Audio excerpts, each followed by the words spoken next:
देश के बेहद मशहूर और नामी गिरामी व्यक्ति की दिन दहाड़े ही उसी के घर के अंदर ही गोली मारकर हत्या कर दी जाती है।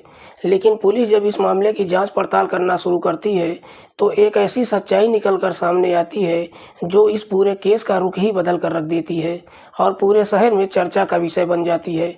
वाकई में दोस्तों, आज की जो कहानी है ये आपको भी काफ़ी हैरान कर देने वाली है और ऐसा हादसा कभी ना कभी आपके साथ भी जरूर हुआ होगा।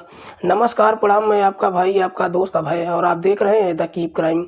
दोस्तों, आज की जो सच्ची कहानी मैं आपको सुनाने जा रहा हूँ ये सच्ची कहानी है महाराष्ट्र प्रदेश की। महाराष्ट्र का एक शहर पड़ता है नागपुर और इसी नागपुर का एक इलाका पड़ता है राजनगर।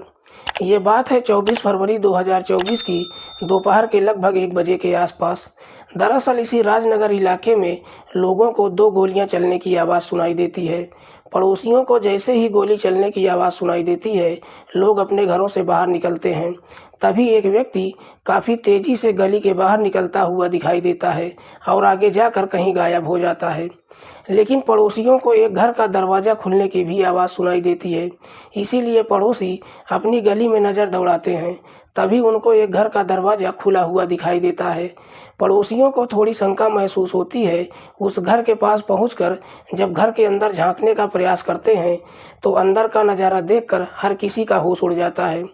दरअसल घर के अंदर कमरे में फर्श पर खून से लथपथ एक व्यक्ति की डेड बॉडी पड़ी हुई थी और पूरा फर्श खून से लाल हो गया था। मरने वाले व्यक्ति का नाम है विनय पुणेकर। विनय पुणेकर, जिसकी उम्र है लगभग 50 साल के आसपास, जो पेशे से फोटोग्राफर है। हालांकि विनय का अपने इलाके में काफ़ी अच्छा खासा नाम है, क्योंकि विनय इससे पहले नागपुर के एक अखबार नागपुर टाइम्स में भी फोटोग्राफरी का काम कर चुका था। विनय कुछ साल पहले ही अखबार से अपनी नौकरी को छोड़कर अपने घर में ही फैशन फोटोग्राफरी का काम शुरू करता है, जिसमें उभरती हुई मॉडल का पोर्टफोलियो के साथ साथ उन लड़कियों का भी फोटोग्राफरी करता है जो फिल्मी दुनिया में काम करना चाहती हैं। इधर इस बात की जानकारी जैसे ही पुलिस को मालूम चलता है, पुलिस अपनी टीम के साथ घटनास्थल पर पहुंचती है और सबसे पहले विनय की डेड बॉडी का मुआयना करती है। तो मालूम चलता है कि विनय के गले पर 2 गोलियां लगी हुई है। पुलिस जब घटनास्थल का मुआयना करती है तो उसे देखकर साफ अंदाजा लगाया जाता है कि अपराधी और विनय के बीच में हाथापाई भी हुई होगी, क्योंकि घर के अंदर जितना भी सामान पड़ा हुआ था सब इधर उधर बिखरा हुआ था। पुलिस सबसे पहले विनय की डेड बॉडी को अपने कब्जे में लेती है और उसे पोस्टमार्टम के लिए भेज देती है और फिर अज्ञात अपराधियों के खिलाफ धारा 302 का मुकदमा दर्ज करती है और इस मामले की जांच पड़ताल करना शुरू करती है। पुलिस इस मामले की जांच पड़ताल करने के लिए सबसे पहले विनय के मोबाइल नंबर का कॉल डिटेल और उसके लैपटॉप को चेक करती है। लेकिन पुलिस जब विनय के लैपटॉप को चेक करती है तो उस लैपटॉप में पुलिस को कुछ ऐसी चीज़ें नज़र आती हैं जिसे देखने के बाद पुलिस भी सोच में पड़ जाती है। दरअसल विनय के लैपटॉप में काफ़ी सारी लड़कियों का आपत्तिजनक फ़ोटो के साथ साथ कुछ अश्लील वीडियो भी पड़ा हुआ था और कुछ वीडियो में खुद विनय भी एक लड़की के साथ काफ़ी आपत्तिजनक हालत में दिखाई देता है।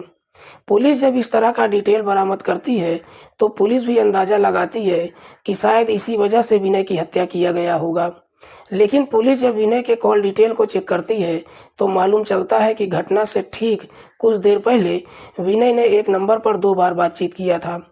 पुलिस जब उस नंबर का डिटेल निकालती है तो मालूम चलता है कि वो नंबर किसी साक्षी ग्रोवर के नाम पर रजिस्टर्ड है। साक्षी ग्रोवर, जिसकी उम्र है लगभग 35 साल के आसपास, जो मलकापुर की रहने वाली है। पुलिस जब विनय के घर के दरवाजे पर लगे सीसीटीवी फुटेज को चेक करती है तो आखिरकार उस सीसीटीवी फुटेज में अपराधी भी दिखाई देता है, जो विनय की हत्या करने के बाद मौके से भागते हुए दिखाई देता है। हालांकि उसका चेहरा साफ साफ तो दिखाई देता है, लेकिन कोई भी व्यक्ति उसको पहचान नहीं पाता है। पुलिस अब इस मामले को आगे बढ़ाते हुए सबसे पहले साक्षी को अपनी हिरासत में लेकर थाने आती है और फिर साक्षी से विनय की हत्या के बारे में पूछताछ करती है। साक्षी कहती है कि साहब, मुझे ये तो मालूम है कि विनय की हत्या किसने किया है, लेकिन मुझे ये नहीं मालूम है कि आखिरकार उसने विनय की हत्या क्यों किया है। दरअसल इस कहानी की शुरुआत होती है इस घटना से ठीक 3 साल पहले, जब विनय और साक्षी की एक स्विमिंग पूल में मुलाकात होती है। पहली ही मुलाकात में विनय और साक्षी दोनों एक दूसरे के काफ़ी गहरे दोस्त ही नहीं बन जाते हैं, बल्कि एक दूसरे के काफ़ी नज़दीक भी आ जाते हैं। दरअसल विनय, जो पहले से ही शादीशुदा तो है, लेकिन कुछ साल पहले अपनी पत्नी से तलाक ले चुका है। इधर साक्षी भी शादीशुदा होने के बावजूद भी अपने पति से अलग हो चुकी थी। इसीलिए विनय और साक्षी के बीच में प्रेम प्रसंग शुरू हो जाता है। विनय और साक्षी के बीच में जब प्रेम प्रसंग शुरू हो जाता है, उसके बाद दोनों एक दूसरे से मुलाकात भी करते हैं। साक्षी अक्सर विनय से मुलाकात करने के लिए उसके घर पर ही जाती है। जब भी उसके घर जाती है, जब दोनों के बीच में संबंध बनता है, तो उस पल का कुछ फ़ोटो और वीडियो विनय अपने मोबाइल में कैप्चर कर लेता है और वो सारा फ़ोटो और वीडियो अपने लैपटॉप में रख लेता है। कुछ उसका फ़ोटो और वीडियो खुद साक्षी भी अपने मोबाइल में रख लेती है। दोनों के बीच में जब प्रेम प्रसंग शुरू होता है, समय बेहतर तरीके से गुजरना तो शुरू हो जाता है, लेकिन कुछ साल बाद ही साक्षी के जीवन में हेमंत शुक्ला नाम का व्यक्ति आता है। हेमंत शुक्ला, जो अपने ही इलाके में एक जिम ट्रेनर है, जो आजमगढ़ उत्तर प्रदेश का रहने वाला है। दरअसल हेमंत और साक्षी की जब मुलाकात होती है, तो हेमंत और साक्षी के बीच में भी प्रेम प्रसंग शुरू हो जाता है। हेमंत और साक्षी के बीच में जब प्रेम प्रसंग शुरू हो जाता है, तो इसके बावजूद भी साक्षी विनय से मिलना जुलना बंद नहीं करती है। लेकिन जैसे ही कुछ महीने का समय गुजरता है, हेमंत को मालूम चल जाता है कि साक्षी और विनय के बीच में प्रेम प्रसंग चल रहा है, क्योंकि साक्षी के मोबाइल में हेमंत विनय और साक्षी का कुछ आपत्तिजनक फ़ोटो और वीडियो देख लेता है। जैसे ही इस तरह का फ़ोटो और वीडियो देख लेता है, देखकर काफ़ी गुस्से में आ जाता है और विनय को काफ़ी समझाने का प्रयास भी करता है, लेकिन इसके बावजूद भी विनय और साक्षी एक दूसरे से मुलाकात करना बंद नहीं करते हैं। इधर विनय जब हेमंत की बात नहीं मानता है, तो हेमंत एक षड्यंत्र बनाता है। दरअसल हेमंत साक्षी से वो आपत्तिजनक फ़ोटो और वीडियो अपने पास ले लेता है और उन्हीं फ़ोटो और वीडियो को विनय को दिखाकर उसको ब्लैकमेल करना शुरू कर देता है, जिसे लेकर विनय भी मजबूर हो जाता है। हेमंत जब विनय से पैसों की डिमांड करता है, तो हेमंत विनय को पैसे भी दे देता है, लेकिन हेमंत जब बार बार विनय से पैसों की डिमांड करने लगता है, तो इस वजह से विनय काफ़ी परेशान हो जाता है और आखिरकार एक दिन थाने में जाकर हेमंत के खिलाफ मुकदमा भी दर्ज करवा देता है। जैसे ही शिकायत दर्ज हो जाती है, उसके बाद हेमंत अब विनय को परेशान करना छोड़ देता है, लेकिन अपने गुस्से से बाहर नहीं निकल पाता है। इसलिए अब हेमंत विनय को ही इस दुनिया से हटाने का फैसला कर लेता है। 24 फरवरी 2024 को हेमंत साक्षी से कहता है कि मुझे बस एक बार विनय से मिलना है। एक बार अगर मैं उससे मिल लिया तो सारा मामला सेटल कर दूंगा। मिलने की बात जब कहता है, तो साक्षी भी तैयार हो जाती है और दोपहर के लगभग 1 बजे के आसपास विनय के नंबर पर फ़ोन करती है और उससे पूछती है कि तुम घर पर हो कि नहीं। उस वक्त विनय भी अपने घर में बिल्कुल अकेला ही था। खुद साक्षी ही हेमंत को अपनी स्कूटी पर बैठाकर राजनगर इलाके में ले जाती है, गली के बाहर स्कूटी खड़ी कर देती है और वहीं से हेमंत को विनय के घर पर भेज देती है।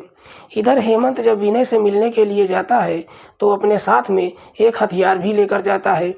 जैसे ही विनय के घर के अंदर प्रवेश करता है, विनय और हेमंत के बीच में झगड़े तकरार शुरू हो जाता है, जिसकी वजह से हेमंत इस प्रकार से गुस्से में आ जाता है कि अपने पास से हथियार को निकालता है और एक पर एक विनय के गले पर 2 गोलियां मार देता है, जिसकी वजह से घटनास्थल पर ही विनय की मौत हो जाती है। उसके बाद वहां से काफ़ी तेज़ी से बाहर निकलता है। इधर साक्षी स्कूटी लेकर उसका इंतज़ार कर रही थी। जाकर स्कूटी पर बैठ जाता है और जिधर बताता है, साक्षी उसको ले जाकर वहां पर छोड़ देती है। साक्षी जब ये पूरी कहानी पुलिस वालों को बताती है, पुलिस को साक्षी की बातों पर भरोसा नहीं होता है। इसीलिए पुलिस अब साक्षी के मोबाइल को भी चेक करती है, लेकिन पुलिस जब साक्षी के मोबाइल को चेक करती है, तो एकदम से चौंक जाती है। दरअसल साक्षी के मोबाइल से मालूम चलता है कि साक्षी और विनय पिछले कई सालों से लोगों के साथ सेक्स टॉर्शन का रैकेट चला रहे थे। दरअसल इन दोनों ने अपने रैकेट में 7 और लोगों को भी फंसा कर रखा था, जिसमें खुद साक्षी लोगों से न्यूड होकर बातचीत करती है और उन्हीं का कुछ स्क्रीनशॉट निकाल लेती है और उसी से लोगों को ब्लैकमेल भी करती है।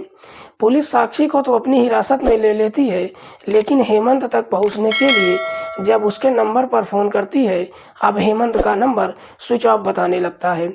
इसीलिए पुलिस अब हेमंत की तलाश करते हुए उसके पैतृक गांव आजमगढ़ भी जाती है, लेकिन वहां भी पुलिस हेमंत को नहीं पकड़ पाती है। अब देखने वाली बात यह है कि पुलिस हेमंत तक कब तक पहुंचती है और हेमंत को कब अपनी हिरासत में लेती है, क्योंकि पुलिस का कहना है कि हेमंत जब गिरफ्तार होगा तो और भी न जाने कितनी सच्चाइयों से पर्दा उठेगा। दोस्तों, आज की कहानी सुनाने का उद्देश्य किसी को परेशान करना नहीं है, किसी की भावनाओं को आहत करना नहीं है। हमारा उद्देश्य समाज में हो रहे अपराध के प्रति आपको जागरूक करना है।